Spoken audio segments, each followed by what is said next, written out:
We're unboxing a motherboard today. In fact, it's the ROG Strix X470-I gaming motherboard. However you want to say it. I'm pretty excited. This is from ASUS. Again, I have opened this box, but I haven't really dug into it a lot. I was actually super surprised because this box, in comparison to the power supply box, like this power supply was significantly bigger. This is a Mini-ITX motherboard. The first Mini-ITX motherboard I have ever purchased myself, so I'm pretty pumped. Excuse the crinkles as I get it out. Yes, and holding it up by the packaging is obviously the right way to handle it. So you get a slew of stickers here for your case and stuff like that. They really went all out with that. I mean, I don't see any of like the standard square type old school stickers. So I mean, maybe I'll stick like a little tiny one on the back or something. Or the round one's not terrible. Anyway, they don't really match traditional ones. You get a like Wi-Fi antenna thing. That could be handy, maybe. Although my Wi-Fi is just like right on the other side of the wall, and I won't be using it with this machine probably ever. There's some kind of cord in there. You can barely tell what it is. And you got a slew of other things. Some of this I think is for the RGB. You got some SATA connectors with 90-degree angle. I have no idea what, oh, this might be for M.2 holding things down. I mean, you got a ton of tiny stuff in here. Some cable ties. You got the I/O shields. More SATA. Again, a nice, beautiful, outdated DVD/CD thing. Coupon code for cable mod. I might just keep that to myself because I don't know if I'll use it.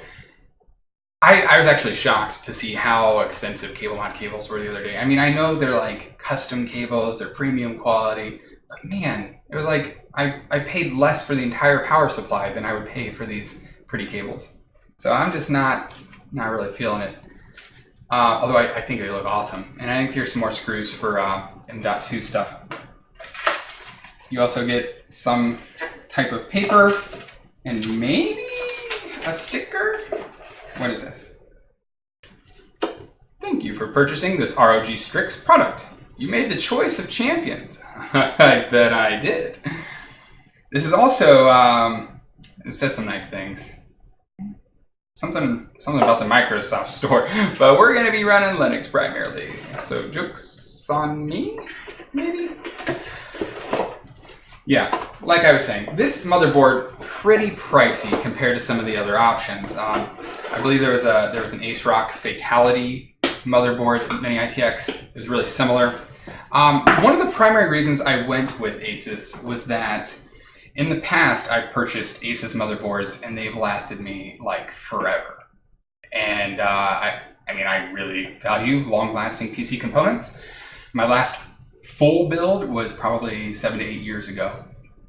And I gotta be honest, I don't know if there's an ASUS motherboard in that machine right now, but my previous build to that was an ASUS motherboard and it lasted forever. It was a Pentium 4 and it just never died. And then, all right, we're on a tangent. It did die, and then I legitimately had somebody look at it and say, oh, those capacitors are, they're known to be, XYZ, overfilled 9%, I don't know.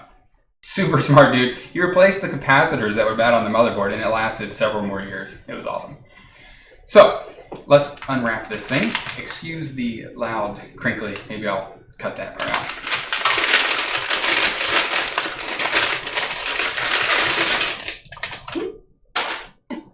So what do we got here? You've got 4 USB 3s.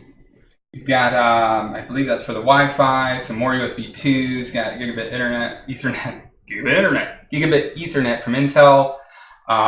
It actually has onboard video, so there's an HDMI, and then you've got your audio. So you also have, excuse my nose itch, you also have a M.2 on the front, and I believe, yes, you have the M.2 on the back here as well. So I've actually been waiting for an M.2 hard drive to arrive for a few days now to actually put this thing together. because I believe it's that the one on the back is the only one that's capable of PCIe lanes, whereas the one on the front is only SATA. And so I really wanted to get that delicious PCI goodness. PCI delicious speeds something? Yeah. So you got two of the RAM slots.